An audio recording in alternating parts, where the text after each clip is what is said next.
blonde, tall, attractive? That's probably what you notice first. And in that split second, your brain already filled in the blanks. Is she dumb? Arrogant? Selfish? The truth is, you didn't see me. You saw a projection of everything society taught you about people who look like me. So, who of you didn't put me in a box right away? Hands up. If your hand is up, I'm sorry to disappoint you. Because the truth is, we all do it. Our brains decide in under 100 milliseconds, friend or foe, ally or enemy. This psychological concept is called the priming effect. The first feeling sticks. My name is Anjes, and I thought I knew who I was, until I realized I had been living according to everyone else's labels. Chances are, you've been doing it too. Today, I'll show you how to reclaim your life. As a child, I carried one label above all, the fat one. And it stuck to everyone's mind and to mine. That label shaped me, excluded me, and nearly defined my entire life. Imagine always being the last pick for every sports team, never invited to parties, always the joke, but never in on it. On my way from school, I was bullied so relentlessly that fear became my daily and only companion. I came home crying more days than I could count. What I didn't know back then, I wasn't alone. Worldwide, 20 to 30% of children under 10 experience bullying. That is about 200 million kids suffering, today, tomorrow, and the days after. And I was one of them. You're probably wondering, where were the parents? For me, it was complicated. Just before I started school, my parents separated. My mother worked tirelessly, doing her absolute best to keep us afloat, raising me and my sister alone, juggling 2 jobs, never giving up. But even though she gave everything she had, I still carried this fear inside me, that I was too much, that I was a burden, because she was always working and exhausted. My father, on the other hand, got lost in drugs. Never the father figure I needed. I still loved him deeply. That's why I tried to handle things all on my own. Inside my head echoed a cold voice. You're too much of a burden. You're not good enough. Do more. Be more. These negative messages are labels formed by people or situations, a comment, a look, a hardship. They stick, and over time, we make them part of our identity. From that, belief patterns form, shaping how we think and behave, leading to a vicious cycle, the self-fulfilling prophecy. Because we believe these ideas, we act in ways that make them come true again and again. I call this the label cycle, a pattern many know, even if they don't always recognize it. Take a moment.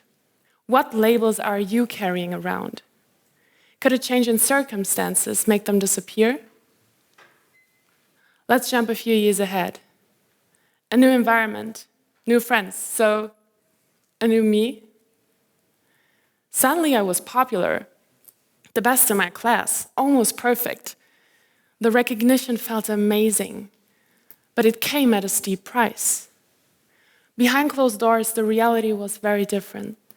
Panic attacks every night, crying myself to sleep, vomiting after every meal, all just to finally be beautiful enough. How did it come to this? In middle school, my teacher casually mentioned a chubby girl weighing 70 kilos. That was my way back then. And even though he wasn't talking about me directly, his words triggered a wave of fear inside me. I couldn't risk being labeled fat Anjes again. That was not an option. So I decided to lose weight drastically. I starved myself from 70 to 55 kilos. Having control over at least this one thing gave me strength. Plus, I receive more compliments than ever. Did beauty mean power? After a time, the pressure, malnutrition, and depression weakened me. I noticed my carefully constructed self-image starting to crumble. As if the situation wasn't bad enough, I cut off contact with my dad, and he blamed me for it. I was just a kid. The eating disorder, the depression, me leaving my dad, it was all too much. I felt myself slipping away piece by piece until I didn't know who I was anymore. I didn't want to make things harder for anyone, especially not my mom, but I had no strength left to do it alone. So I went to her, told her I needed help, told her I couldn't keep going like this. And she didn't turn away. She stayed. She listened. That's when I realized I didn't have to face it all by myself. I waited a year for a therapy spot. Didn't know what to expect, only that it was time to change. Then came the session that shifted everything, my first real breakthrough. My therapist looked at me and asked, "What words have you been carrying for so long they feel like your name?" Without hesitation, I said, "Fat, outsider, not good enough." She nodded and explained, "Those are labels. Some are external tags, like stickers, others secretly stick on your back. Eventually, you turn around, see the sticker, and believe it belongs to you. Others are self-tags, stickers you stick on your own chest." I said, "Yes, but those stickers, they won't come off." "That's what it feels like," she said. "But labels are impermanent. They're name tags. You can take them off and choose new ones. It takes time, but it's possible." "What good does that do to me?" I asked. She smiled. "Imagine wearing the tag not good enough. You walk through life with your head down, avoiding chances and confirming the label. That's the self-fulfilling prophecy. But if you start wearing a new tag, like, I'm capable of learning, you behave differently. Eventually, not only your environment, but you yourself start believing it. And in that moment, I understood something very important. I can choose which labels I wear. I don't have to keep all the tags others stuck on me. After many sessions, tears, and breakthroughs, I began to change step by step. I discovered sports as a gift to my body, nutrition as fuel, mindfulness as presence. I learned I have a choice to say no, to say yes, to choose me. What helped me along the way was my label your label method. Whenever a label pops up, I ask myself 3 questions. Is it true? Does it help me? Is it really mine? Name it, challenge it, replace it. And when I started consciously choosing my labels, everything changed. I met people who saw me, not my labels. On the train, a woman I'd never met tapped me on the shoulder and said, "I just have to tell you, you shine." I froze, because she didn't know my story, my pain, my past. She only saw my presence. And that's when I knew my labels had truly changed. I learned to forgive, to let go, to bury old dreams and plant new ones.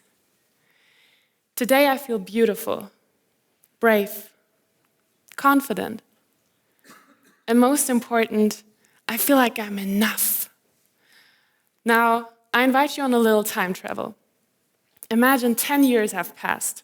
You're older, wiser, yet still carrying the same labels that hold you back today.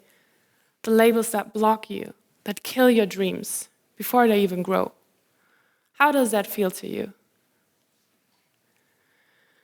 Now imagine the other possibility. You've shed those old labels. You've consciously chosen who you really want to be. What story will you tell about yourself in 10 years?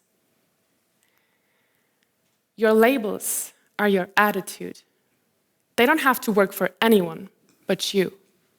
You weren't born to carry other people's labels. You were born to be you. You hold the power to rewrite your own story. Don't live as a background character in someone else's. Now I want you to go ahead and choose your own labels.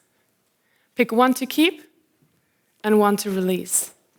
It's time. Thank you.